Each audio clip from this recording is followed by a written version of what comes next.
El dictador socialista Daniel Ortega está encarcelando a sus rivales de la oposición nicaragüense de cara a las elecciones del próximo 7 de noviembre. Pero ¿cómo ha conseguido Daniel Ortega convertir a la democracia nicaragüense en una tiranía que encarcela a los opositores? Veámoslo.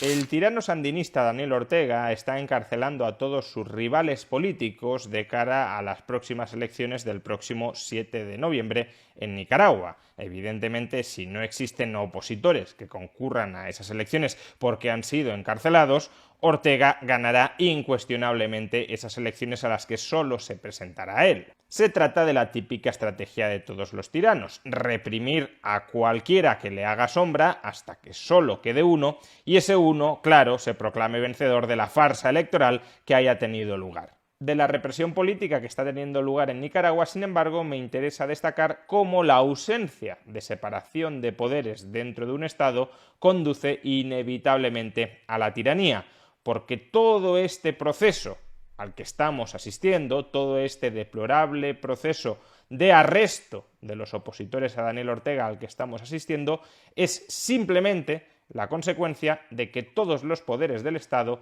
han terminado concentrados en la figura de Daniel Ortega, con lo cual se ha convertido, cómo no, en un tirano. Primer paso para reprimir legalmente a la oposición cuando has devenido un tirano, es decir, cuando concentras todos los poderes del Estado: ordenar al legislativo que apruebe legislación que persiga los delitos de pensamiento, los delitos de opinión, y que los persiga además con dureza, es decir, que esos delitos lleven asociados sanciones durísimas. Eso es justamente lo que hizo Nicaragua a principios de este año. Tipificó los delitos de odio sin especificar exactamente qué son delitos de odio, con cadena perpetua. Segundo paso: ordenar a los cuerpos y fuerzas de seguridad del Estado que detengan a la oposición por estar cometiendo esos crímenes de odio, esos delitos de opinión, y a su vez ordenarle a la Fiscalía General del Estado que les impute ese delito de odio o de opinión para iniciar un procedimiento judicial en contra de ellos. Eso es justamente lo que ha estado haciendo Nicaragua con los opositores a los que ha detenido. El último, el escritor Sergio Ramírez, que fue vicepresidente del gobierno del propio Daniel Ortega durante los años 90, durante el primer gobierno sandinista. ¿Qué delitos le imputa la Fiscalía de Daniel Ortega a Sergio Ramírez? Pues varios, pero entre ellos violar el artículo 410 y 412 del Código Penal nicaragüense. ¿Qué dice el artículo 410? Menoscabo a la integridad nacional.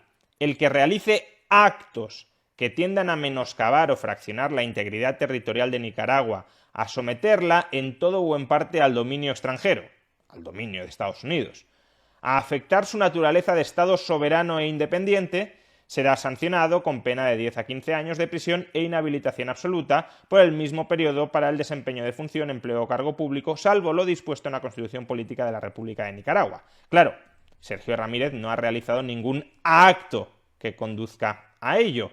Por eso hay que imputarle no solo el 410, sino el 412. ¿Y qué dice el 412? Provocación, proposición y conspiración. La provocación, proposición y conspiración para cometer cualquiera de los actos previstos en este capítulo será sancionada con una pena cuyo límite máximo será el extremo inferior de la pena respectiva y cuyo límite mínimo será la mitad de esta.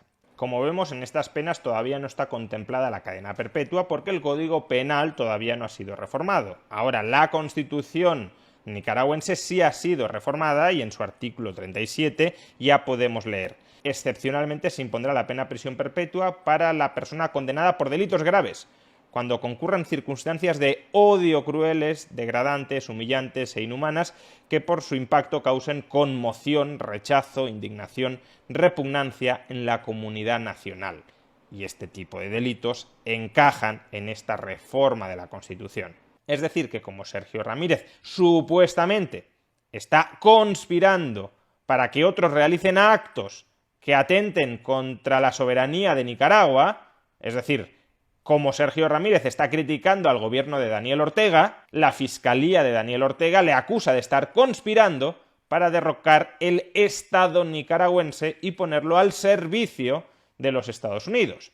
Evidentemente, si el Poder Judicial fuera independiente de Daniel Ortega, es decir, del Poder Ejecutivo, cuando viera que no hay ningún tipo de sustancia en estas acusaciones, exoneraría, declararía inocente a Sergio Ramírez. ¿Qué sucede? Que cuando el Poder Judicial es un títere en manos de Daniel Ortega, ese Poder Judicial condenará a aquellos a los que Daniel Ortega quiera ver condenados. El propio Ramírez tiene muy claro que todo esto es una farsa precisamente por la inexistencia de separación de poderes. Fijaos cómo recalca su fiscalía, la de Daniel Ortega, sus jueces, los de Daniel Ortega. Daniel Ortega me ha acusado a través de su propia fiscalía y ante sus propios jueces de los mismos delitos de incitación al odio y la violencia, menoscabo de la integridad nacional y otros que no he tenido tiempo de leer, acusaciones por las que se encuentran presos en las mazmorras de la misma familia muchos nicaragüenses dignos y valientes. Las únicas armas que poseo son las palabras y nunca me impondrán el silencio. Y por supuesto el propio Daniel Ortega también tiene muy claro que todo esto es una farsa para perseguir a los opositores a los que él mismo califica y condena como delincuentes, como criminales.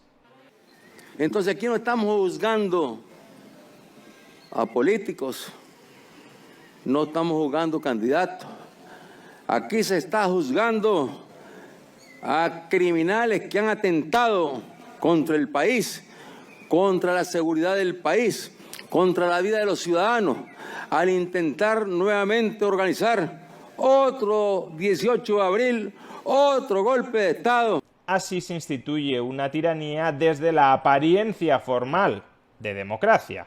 Aprobamos delitos de pensamiento, delitos de odio, delitos ideológicos, enviamos a los cuerpos y fuerzas de seguridad del Estado a detener a aquellos a los que acusamos de haber cometido esos delitos y finalmente ratificamos judicialmente que han incumplido las leyes que nosotros mismos hemos aprobado para condenarlos, por ejemplo, a cadena perpetua.